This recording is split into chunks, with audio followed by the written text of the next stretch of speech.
अष्टावरण अष्टमूर्ति से मंगल कामना, ये जो अंतिम विवरण ही सारा पूजा पाठ अनुष्ठान कर्म को लेकर के है। फिर पारलौकिक फल देने वाले शिवलिंग महाव्रत की महिमा, मतलब शिवलिंग की पूजा का आजीवन अखंड व्रत ले लेना कि मैं जब तक जीऊंगा शिवलिंगार्चन करता रहूंगा। ऐसा जो भक्त करते हैं उनकी महिमा कितनी अधिक हो जाती है, 111 पीढ़ी उनकी शिवधाम प्राप्त करती है, ऐसा कहा। लिंग में शिव का प्राकट्य और ब्रह्मा विष्णु को ज्ञानोपदेश जो आरंभ में किया था, उसी को मुनियों को थोड़ा स्मरण कराते हैं वायुदेव। फिर शिवलिंग और शिव मूर्ति की प्रतिष्ठा विधि का वर्णन, ये सब ब्राह्मणों के लिए है कि जब मंदिर की प्राण प्रतिष्ठा कराएं तो उनको ठीक से पहले जानना चाहिए क्या सावधानियां हैं, किस प्रकार से करना है ना। प्राण प्रतिष्ठा का विधान भी बड़ा जटिल होता है, इनमें त्रुटियां नहीं होनी चाहिए। जब प्राण प्रतिष्ठा होती है तो कम से कम पंचाक्षर शीर्ष का पाठ तो अनिवार्य ही है। गणपति शीर्ष हरि ओम त्वमेव केवलम कर्तासि त्वमेव केवलम धर्तासि त्वमेव केवलम हर्तासि, इस प्रकार से चलता है गणपति अथर्वशीर्ष। फिर इसी प्रकार देवी अथर्वशीर्ष, शिवाथर्वशीर्ष, नारायण अथर्वशीर्ष, सूर्य अथर्वशीर्ष, गणपति अथर्वशीर्ष, सब पांच सूक्त का पाठ अनिवार्य होता है। कब? जब मंदिर की मूर्ति की प्राण प्रतिष्ठा करते हैं। फिर योग के वेदों की चर्चा की है। योग में आजकल तो सीधा आसन करो प्राणायाम करो हो गया जी, योग जरा यही होता है ना। योग में आजकल दो बात, सीधे बैठे हाँ प्राणायाम करो, दूसरा ज्यादा आसन करो, योग खत्म। योग का पहले अंग का क्या नाम है? यम। यम माने क्या? कुछ एक निषेध है, चोरी नहीं कर सकते, ये नहीं कर सकते, वो नहीं कर सकते, पहले वो करना पड़ेगा, इसका नाम यम। दूसरा योग का क्या भाग है? नियम। फिर कुछ बातें कहेंगे ऐसे ही करो, ये करो, वो करो, ये करो, वो करो। और योग आजकल भले ही योग अपने आप में बुरा नहीं, समस्या कहाँ हो रही है? योग के नाम पर केवल अष्टांग योग के आसन और प्राणायाम का ग्रहण हो रहा है। ऐसे नहीं होना चाहिए। योग के नाम पर मुख्यतः कर्म योग का ग्रहण करना चाहिए सामान्य व्यक्ति के लिए, क्योंकि कर्म योग ही सामान्य व्यक्ति का भला कर सकता है। योग के 8 अंग होते हैं। किस योग की बात करें? अष्टांग योग की। यम, नियम, आसन, प्राणायाम, प्रत्याहार, धारणा, ध्यान और समाधि, ये योग के 8 अंग हैं। यम में कुछ एक निषेध है, नियमों में कुछ कार्य करने का आग्रह है। पहले इन दो को ढालना पड़ता है अपने अंदर, यम, नियम, आसन। अब आसन का मतलब ये नहीं है कि आप 50 आसन रोज कीजिए। वहां क्या समस्या हो गई कि आत्म साक्षात्कार को ध्यान में रख करके बस शरीर लाभ मात्र के लिए वो आसन में लगे, ऐसे नहीं। आसन आदि का प्रयोग आत्मा के साक्षात्कार के निमित्त है। आसन तो बहुत अधिक है संख्या में। साधक को क्या करना होता है? अपने शरीर को देखते हुए, आयु आदि का विचार करते हुए, अपने निमित्त से एक, कम से कम एक आसन छाने, 2-4 अपने हिसाब से, और फिर लंबे समय तक उसमें बैठने का अभ्यास करें। जैसे जब आप शिवाय नमः जपते हैं तो एक कोई आसन आपको ऐसा बनाना चाहिए कि मैं इसी पोस्चर में बैठूंगा। मेरा सबसे प्रिय आसन पद्मासन है, तो मैं उसमें 1.5-2 घंटा लगातार बैठ करके अपना जप तप कर सकता हूँ, मुझे कठिनाई नहीं होती। जैसे आप लोगों को भी सुखासन भी हो सकता है, ये आलती पालती मार बैठ लेना, इसको सुखासन कहते हैं, ये भी ठीक है, कोई दोष नहीं है। अथवा कोई अन्य आसन जो आप लोगों को जचे, जो आपको लगे मेरे अनुकूल ये रहेगा, अपना आसन निश्चित कीजिए। प्रतिदिन उसमें बैठ करके साधना कीजिए। जिसे बैठना ही नहीं आता वो क्या साधना करेगा? साधना का पहला कार्य बैठना, तो बैठना सीखिए किसी एक आसन में। सुखासन में तो सभी बैठ सकते हैं, अभ्यास करेंगे रोज तो आराम से होने लगेगा। तो इस प्रकार से यम, नियम, आसन की चर्चा हो गई। प्राणायाम, तब प्राणायाम का प्रसंग आता है। प्राणायाम के 3 भाग होते हैं, पूरक, कुंभक और रेचक। कुंभक के 2 भाग हो जाते हैं, बहिर्कुंभक और अंतर्कुंभक। बहिर्कुंभक का मतलब सांस को बाहर छोड़ करके और बाहर ही रोक लेना, और अंतर्कुंभक का अर्थ है सांस को अंदर लेकर के और अंदर ही रोके रखना। हम इसमें अभ्यास कैसे कराते हैं? जैसे शिवाय नमः मंत्र हो गया, तो श्वास को अंदर ही रोक करके एक माला शिवाय नमः जपी, फिर श्वास को छोड़कर बाहर ही रखिए और बाहर ही रोके रोके पुनः एक माला कीजिए। इस प्रकार से यदि प्रतिदिन 11 माला जब भी हो सके तो आपको बहुत अधिक आध्यात्मिक लाभ होने लगेगा। आप चाहो तो व्यवहार में करके देख सकते हो, क्योंकि शिवाय नमः मंत्र छोटा है, मुश्किल से 40-50 सेकंड में, बहुत हुआ तो 1 मिनट में एक माला आराम से हो सकती है। 5-7 दिन अभ्यास करने पर 1 मिनट श्वास को रोके रखना सहज है, इसमें किसी का कोई दम नहीं निकलता, इतना आराम से रोका जा सकता है 2-4 दिन अभ्यास करने से। शुरू में दिक्कत हो सकता है, 10-5 दिन अभ्यास के बाद कठिनाई नहीं होती और इससे आपको लाभ इतना होगा, खुद ही अचंभित रह जाओगे कि मुझे सब कुछ कितना अच्छा सा लग रहा है। एकदम क्लीनिंग सी हो जाएगी आपकी इंटरनल कॉन्शियसनेस की। लेकिन आपको क्या करना पड़ेगा? अभ्यास करना पड़ेगा। करोगे नहीं तो कुछ नहीं होगा, जो होगा वो करने से ही होगा। तो यम नियम आसन प्राणायाम, प्राणायाम के बाद प्रत्याहार। प्रत्याहार क्या है? प्रति आहार प्रत्याहार मतलब क्या? इंद्रियों की कुछ डिमांड होती है। आंखें कह रही है कि भाई मन पसंद टीवी सीरियल चलाओ, टाइम हो गया। प्रत्याहार का साधक कहता नहीं देखना, अर्थात मन का विरोध करना। मन जो जो मांगे उसको मना कर देना, इसका नाम है प्रत्याहार। आप समझे? मन ने कहा कि आज तो हमको बाजार का ये पकवान खाना है, वो अलग बात है, रोज खा खा करके फिर डॉक्टर के पास बैठे रहना है। कैसा समय आ गया, देखिए ना, पहले लोग इतना अटका खा जाते हैं, फिर डाइटिशियन ढूंढते हैं, फिर वो बताता आप कुछ नहीं, सूप पी के चुपचाप रहना फिर बोलते हैं आजकल थोड़ा हेल्थ कॉन्शियस तो वो भी तो प्रत्याहार है, सही बात है। फिर वो आपको चाहिए कुछ, वो कहना ये नहीं मिलेगा। प्रकृति भी प्रत्याहार का है, शुगर हो गया खाओ तो लड्डू प्रकृति का प्रत्याहार जबरदस्ती वाला, अब तो करना ही पड़ेगा।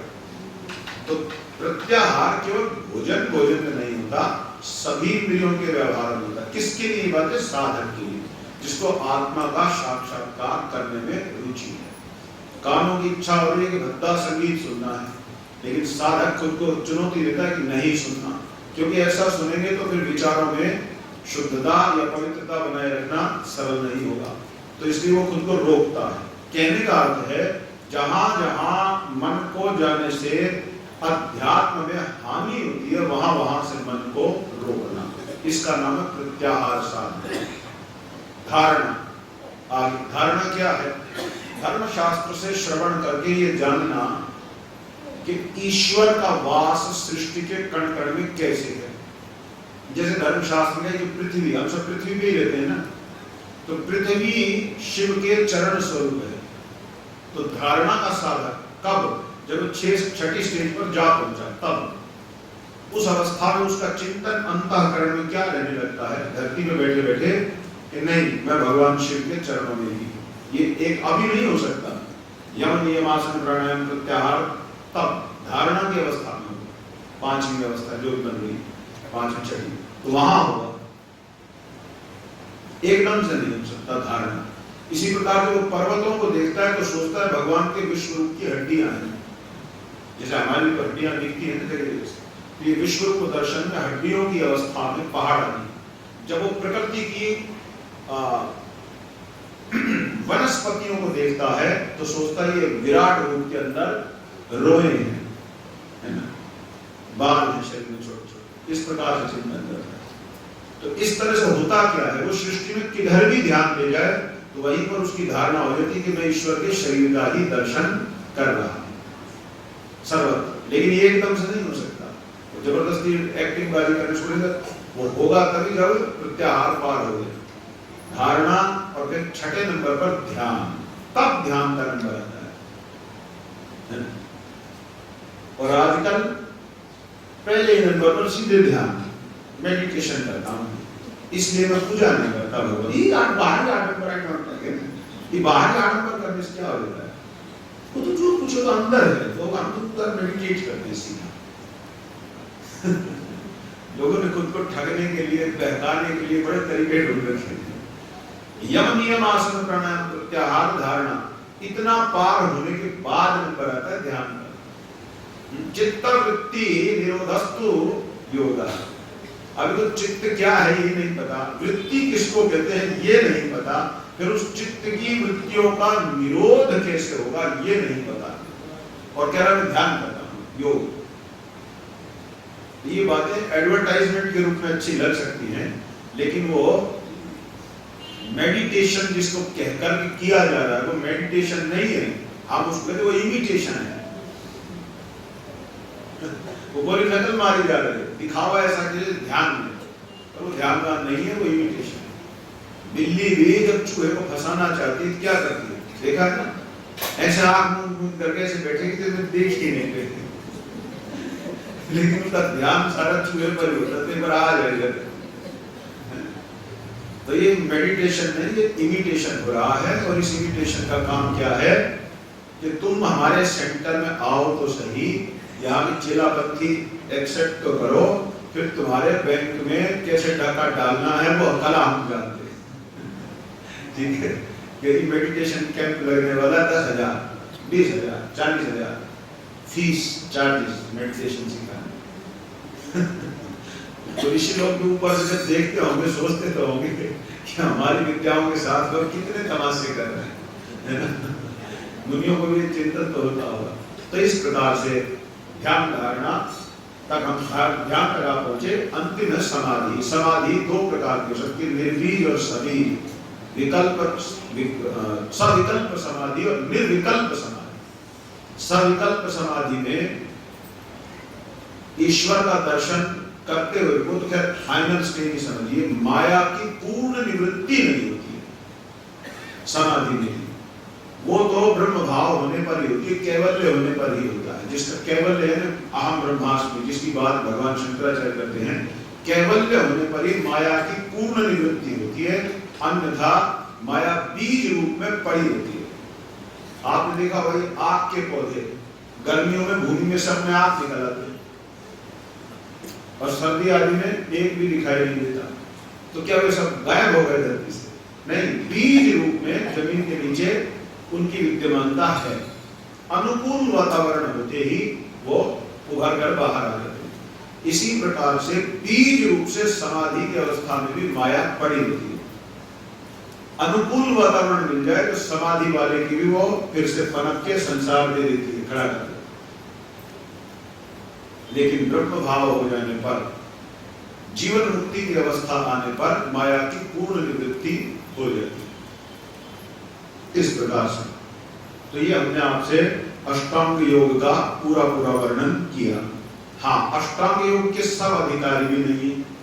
जिसने ब्रह्मचर्य जीवन 25 वर्ष तक उत्तम ढंग से जिया हो, फिर 25 वर्ष तक जिसने गृहस्थ आश्रम की भी समस्त मर्यादाओं को, समस्त आचारों का अच्छे प्रकार अनुष्ठान किया हो, 50 मन अच्छे 50वें वर्ष के बाद वानप्रस्थ अवस्था में आने पर ही अष्टांग योग का अधिकारी माना है। उसी के लिए अष्टांग योग है। ठीक है, ये योग शास्त्र में स्वयं ही अपनी अधिकारिता स्पष्ट की है। आजकल तो लोग कोई कुछ भी करने को, अधिकार का कोई विषय नहीं है, तो ऐसे नहीं होना चाहिए। फिर आगे योग मार्ग के विघ्न और सिद्धि सूचक उपसर्ग, पृथ्वी से लेकर बुद्धि तत्व पर्यंत ऐश्वर्य गुणों का वर्णन, शिव शिवा के ध्यान के लिए विघ्न की थोड़ी चर्चा करेंगे। कभी कभी देखा जाता है, हमने कहा शिवाय नमः जपना या नित्य भगवान का अर्चन करना, पाठ करना, जप करना, आप लग गए।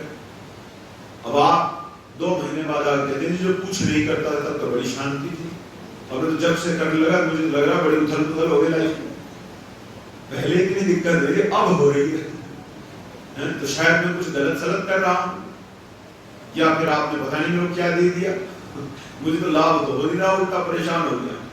देखिए, जब आप दीपावली की घर की सफाई करते हैं और कोई आप किसी के घर के बाहर से निकले और वहां खूब सारी धूल उठी दिखाई दे, तो इसका मतलब आप क्या विचार करते हैं कि ये घर को गंदा कर रहे हैं कि घर को साफ कर रहे हैं? साफ कर रहे हैं। तो साफ करेंगे तो एक बार तो धूल उठती दिखेगी, तो इसी प्रकार जब आप योग ध्यान भक्ति कर्म में आते हैं तो एक बार तो जो अंदर जमा पड़ा है बहुत जन्म जन्म का दोष, एक बार तो वो उछल उछल करके बाहर आएगा, तो वो आ रहा है। कभी कभी लोग कहते हैं कि वैसे तो कोई बुरे विचार नहीं आते, पर माला करने लगे तब जा जाते हैं। तो इसका कारण झाड़ू लग रही है अंदर, और वो लग रही है तो वो ऊपर आ रहा है, कुछ उठ कर आने दीजिए, पहले धूल उठेगी फिर बाहर निकल जाएगी और आपके घर का मार्जन हो जाएगा। तो वो तो सफलता का सूचक है। तो इस प्रकार विघ्न आने लग गए, आप परेशान हो रहे, तो वहां पे धैर्य धारण करना है, धैर्य पूर्वक अपनी साधना को करते जाना है। धैर्य पूर्वक करते जाएंगे तो वो पहले उठेगा, तंग करता सा दिखेगा और अंत में निकल जाएगा।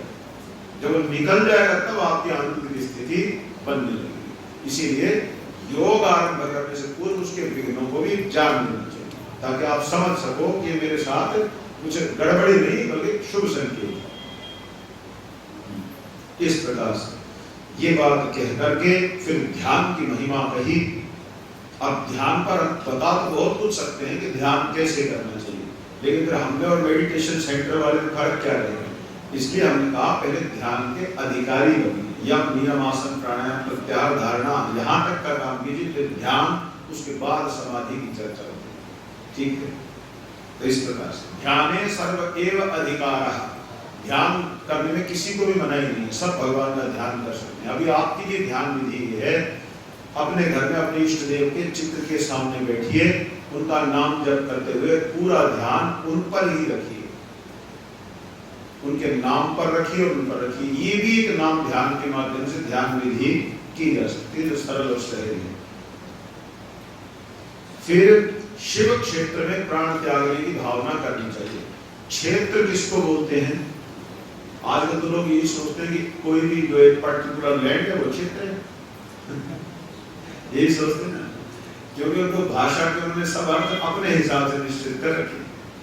क्षेत्र शास्त्र में उस भूमि खंड की संज्ञा है जिसमें शिवलिंग की प्राण प्रतिष्ठा हो रखी हो, उसको क्या कहते हैं? क्षेत्र। 100 धनुष की त्रिज्या, एक प्राण प्रतिष्ठित शिवलिंग उत्तम रीति से जहां पूजा जा रहा है, उसकी 100 धनुष की त्रिज्या में जो गोल क्षेत्र बनेगा, उतने का नाम है क्षेत्र। उस क्षेत्र में, शिव क्षेत्र में ही प्राण त्यागने का संकल्प होना चाहिए कि जब हमारे प्राण निकले जीवन में, तो हम कहीं ऐसी जगह पर हों जो शिव क्षेत्र में आता। घर में पार्थिव शिवलिंग पूजन हो तो सबका ही घर शिव क्षेत्र है, कोई खतरे की बात है ही। तो इस प्रकार भी चिंतन करना चाहिए। शिव क्षेत्र में मरण से निश्चय मनुष्य का मोक्ष होता है, ऐसा वायुदेव ने कथन किया। फिर वायु देवता ऋषियों को सब उपदेश देकर अंतर्धान हो गए। ऋषियों का भी ये जो महासत्र चल रहा था, जिसके प्रसंग में शिव पुराण की कथा हुई, वो पूर्ण हुआ था। तो ऋषियों ने सरस्वती नदी में अवभृत स्नान किया। यज्ञ के बाद जो स्नान किया जाता है, जिस विधि से किया जाता है यज्ञ के बाद, पहले तो करते ही बाद में भी, उसको कहते हैं अवभृत स्नान। अवभृत स्नान के बिना कोई यज्ञ पूर्ण नहीं माना जाता। और काशी जी में दिव्य तेज का दर्शन करके सब ब्रह्मा जी के पास गए। ब्रह्मा जी ने उन सबको कहा कि तुम सबको शिव की प्राप्ति हो गई है, तुम लोगों की शक्ल देख के ही मैं अब अनुमान लगा सकता हूं।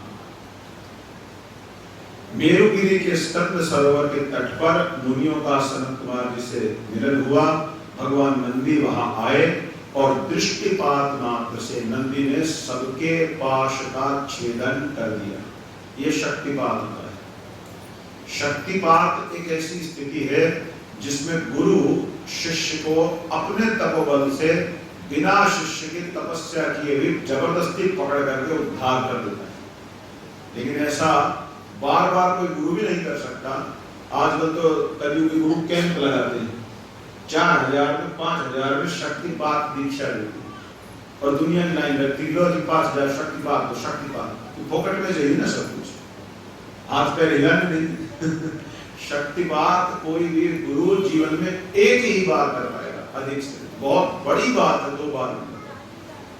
और उसमें वो खाली हो जाता है। जो कुछ उसने पाया है सब कुछ वो उड़ेल देगा। ये सामान्य बात नहीं। और ऐसा करने के लिए उस गुरु में इतना तप होना भी चाहिए कि वो कुछ दे सके। यूं खाली अंगूठा माथे पर लगा कर बोले शक्तिपात कर दिया तो ये तो ड्रामेबाजी, ऐसे थोड़ी होता है। तो यहाँ पर थोड़ा संकेत शिव पुराण में किया है। नंदी महाराज तो साक्षात 11 रुद्रों के बराबर है। तो नंदी महाराज ने इन समस्त ऋषियों पर एक साथ शक्तिपात किया और शक्तिपात करते सबका पाश भंग हो गया। पाश भंग अर्थात माया निवृत्ति हो गई, माया हट गई। माया हटते ही सबको अपने ही अंदर अहम ब्रह्मास्मि, अपने ही भीतर बैठे ब्रह्म का, अपने ही ब्रह्मत्व का बोध हो गया कि ब्रह्म मुख से अलग कोई दूसरी बला का नाम नहीं था। ब्रह्म तो मैं स्वयं ही था। सारी यात्रा खुद को ही प्राप्त करने की थी, पर जब तक प्राप्त नहीं हुए तब तक बोल दिया let this is equal to X. पर बाद में तो वो एक्स गायब हो जाता है और जो असली चीजें वो निकल करके सामने आ जाती। ऐसे ही शुरू में कह देते हैं कि ये और फलाना ढिकना, पर बाद में सब हट जाता है और अंत में अपनी ही आत्मा की प्राप्ति होती है योग के पूर्ण फल के ऊपर। दूसरी किसी चीज की उपलब्धि नहीं होती है। ज्ञान योग का उपदेश किया और ज्ञान योग का उपदेश करके अंत में शिव महापुराण की महिमा की चर्चा की। और शिव पुराण की महिमा का क्या चर्चा की है थोड़ा हम भी आपसे कहते हैं। यहाँ आकर के हमारी कथा विश्राम की ओर है। पूर्ण कभी नहीं होती है, समाप्त कभी नहीं होती है, इति कभी नहीं होती है। ऐसा कहने से दोष लगता है। विश्राम होता है ये कह सकते हैं। शिव पुराण तो जन्म जन्म तक भी चलाए रखे तब समाप्त नहीं हो सकता। 9 दिन की तो बात ही क्या है, 9 जन्म में भी समाप्त हो जाए ऐसा किसी का सामर्थ्य नहीं। तो व्यास ने कहा है ग्रंथ की वायवीय संहिता के बिल्कुल विश्राम पूर्ण स्थलों पर एतत् शिव पुराणं हि समाप्तं हितमादरात् पठितव्यं प्रयत्नेन श्रोतव्यं च तथैव हि। शिव पुराण का बड़े ही आदर के साथ श्रवण करना चाहिए, बड़े प्रयत्न से पाठ करना चाहिए।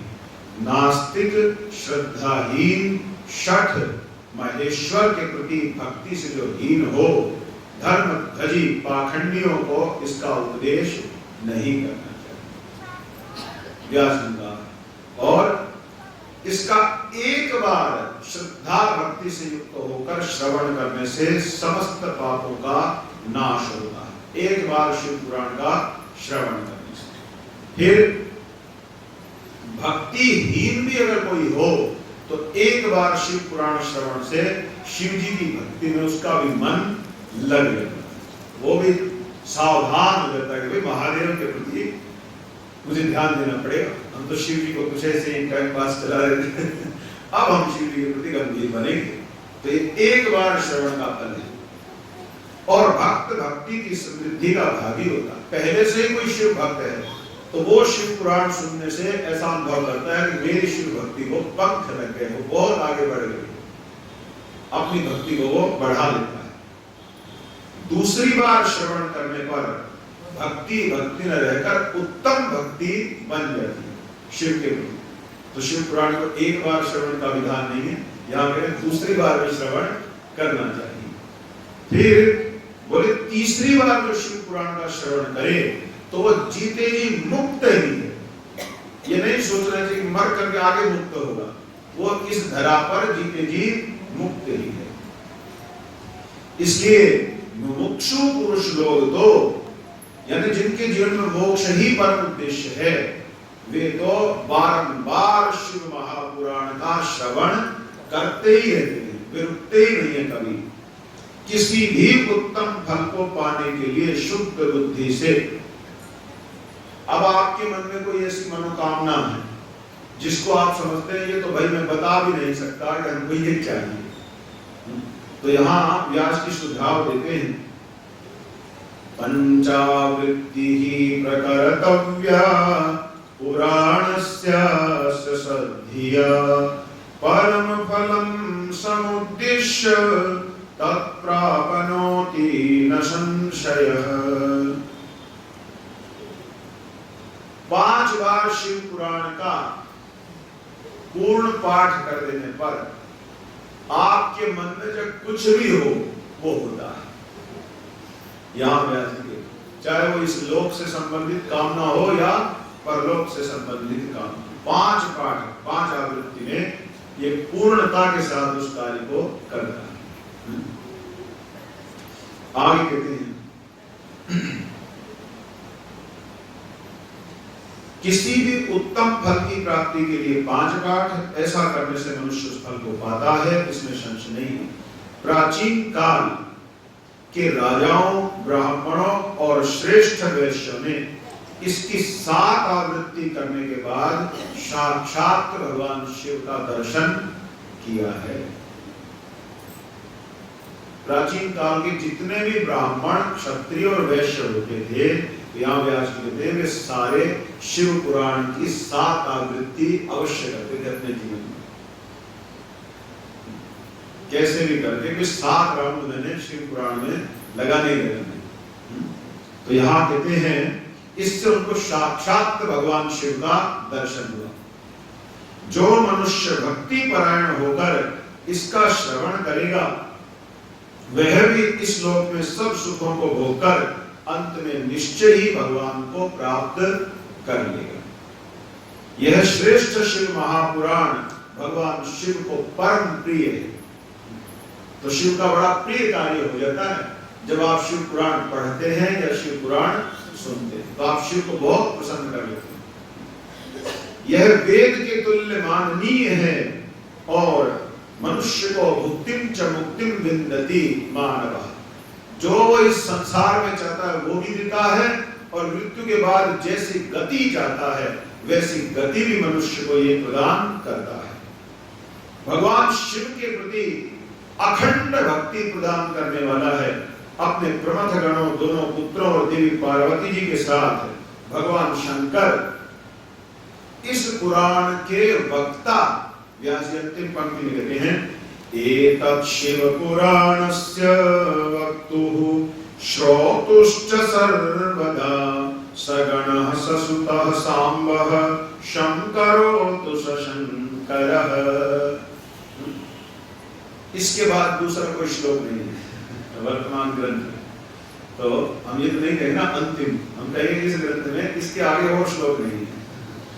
इस श्लोक में क्या बोले, एतत् शिव पुराणस्य वक्तुः। इस शिव पुराण का जो पाठ करता है, जो सुनाता है, वक्ता है, मैं वेद व्यास मुनि भगवान शिव से प्रार्थना करता हूँ इस पुराण के कथा को कहने वाले और इस ग्रंथ के सुनने वालों का अपने सगण यानी प्रमथ भूत पलित आदि समस्त गणों सहित, अपने दोनों पुत्रों सहित, गणपति और कार्तिकेय जी के साथ, माता पार्वती के साथ वे सांब सदाशिव शंकर सदैव कल्याण करें। इस शुभ कामना के साथ वेद व्यास जी महाराज विश्राम लेते हैं। कितने सुंदर ढंग से उन्होंने मंगल कामना की। क्या बोले, इसके वक्ता श्रोता को भूत पली, भूतों से डरते हैं लोग, भूत शिव पुराण सुन लिया भूत आपका कल्याण करेंगे। व्यास जी ने कहा है सब बुरी शक्तियां आपसे भला करने में रहेंगी। तो यहाँ कहा सगणः ससुतः सांबः शंकरोतु सशंकरः। तो इस ग्रंथ का अंतिम जो शब्द है उपलब्ध कृति में वो क्या है, शंकर। शंकर का अर्थ ही है शंकरोतु शंकरः, कल्याण जो करते हैं। तो कल्याण हो जाता है इस ग्रंथ की शरण लेने से। इस बात को जानिए। तो बहुत अच्छी यात्रा रही 9 दिन की। आरंभ कब से किया था, सोम प्रदोष। सोम प्रदोष था उस दिन, श्रावण मास का सोम प्रदोष था। और आज हाँ कौन सा मंगल है आप जानते हैं? हाँ, षष्ठी युक्त मंगल है। तो इसकी कोई विशेषता है? हाँ, उत्तम, आपको याद है, फिर तो इसका मतलब सफल रही कथा है ना। षष्ठी तिथि किनकी होती है? कार्तिकेय भगवान की होती है। और मंगलवार भी वारों में किसका गिना है? कार्तिकेय भगवान का गिना था। विद्येश्वर संहिता में सप्तवारों की बात आई थी। और तिथि षष्ठी भी कार्तिकेय की होती है। तो कार्तिकेय भगवान को शैव ग्रंथों में, हमारी परंपरा में ज्ञान योग का आचार्य माना जाता है। और जिस परंपरा से आप लोगों ने इस ग्रंथ को सुना, हमारी परंपरा भी संसार में ज्ञानियों की परंपरा के नाम से ही विख्यात है। आदि जगत गुरु भगवान शंकराचार्य की परंपरा को ज्ञान परंपरा ही कहा जाता है। तो ज्ञान परंपरा में आपने शिव पुराण को सुना, एक बात। दूसरी बात, ज्ञान योग के आचार्य माने जाने वाले भगवान कार्तिकेय की तिथि पर ही विश्राम होता है। यानी विश्राम जो है वो कार्तिकेय जी के चरणों में होता है। तिथि भी उनकी, वार भी उनका, और वार मंगलवार है ना। यानी इस ग्रंथ के श्रवण का ये विश्राम सबके जीवन में मंगल ही मंगल लेकर गया है। ऐसा योग सुयोग अपने आप बना है। श्रावण मास है और बहुत उत्तम ढंग से आप सबने श्रद्धा पूर्वक 9 दिन तक मेरे कठोर व्यंगों को भी झेला और श्रद्धा से प्रतिदिन उपस्थिति देकर मेरा उत्साह भी बढ़ाया। इससे सुनाने में भी अधिक आनंद आता है यदि सब भक्त लोग श्रद्धा के साथ, रुचि के साथ कथा सुनते हैं। और बड़ी श्रद्धा से आप लोगों ने कथा सुनी और इस 9 दिन की यात्रा में बहुत ही सुंदर प्रश्न भी उठाए, है ना। जो प्रश्न मुझे लगता है किसी के भी मुख से निकला हो, लेकिन वो प्रश्न सबके हित में रहा और उस प्रश्न ने सबका कहीं न कहीं कुछ न कुछ भला ही किया। तो फिर भी अगर कहीं कोई कसर रह गई हो तो ये तो नहीं कहेंगे क्षमा करें ये कहेंगे उसके लिए आए तक लोग दोबारा शिव पुराण रखें, ठीक है। अब तो आनंद की बात है, ये क्यों कहें क्षमा करें, क्योंकि शिव शास्त्र है। शिव शास्त्र में से 2 पंक्ति भी मिल जाए तो आओ भाग्य। मंगला मंगलम यत् यत् करोति ईश्वरो हि मे तन मंगलायेति विश्वासः सख्य लक्षणम। ये अंतिम सूत्र सीख के जाना अपने अपने घर। मेरे जीवन में भगवान चाहे मंगल करें